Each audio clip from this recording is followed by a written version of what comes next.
আপনার কি নাম? আমার নাম সঞ্জিত দাস।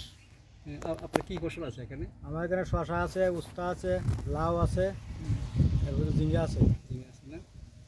এখন এই যে আপনার ফসল যে সব যে লাল হয়ে গেছে আপনার পাতাগুলো, এটা কি কারণ? আগামী 2 বছর যাবত জল আমরা ঠিক মতো পাইছি না, বুঝলেন নি? হ্যাঁ, এরপরে যাক মাঝখান থেকে কিছুদিন পাওয়া গেছে, তখন আজকে 20-25 দিন ধরে কোনো জলের কোনো ব্যবস্থা নাই। পাশে নদী, হুম। তাও জল পাই না, এবং সব জমি নষ্ট হয়ে গেছে জলের অভাবে। আর যখন চৈত্র মাস প্রচণ্ড গরম, তার জন্য তখন জলের প্রত্যেক দিন দরকার, কিন্তু জল আমরা পাইতেছি না। এটা তো আপনার বর্তমানে ল্যাংড়া দরকার মাঠ। ল্যাংটার গায়ে লাগে। মাঠ, হ্যাঁ।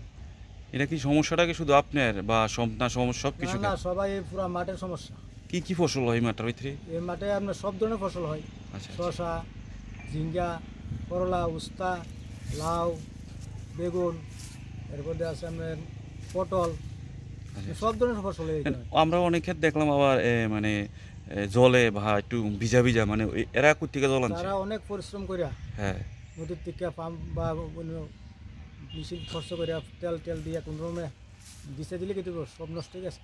মানে অন্যের পাম্প মেশিন আইনা ভাড়া করে আইনা ফেরে জল দিছে। প্রচুর টাকা যায়, 1 ঘন্টা 500-600 টাকা।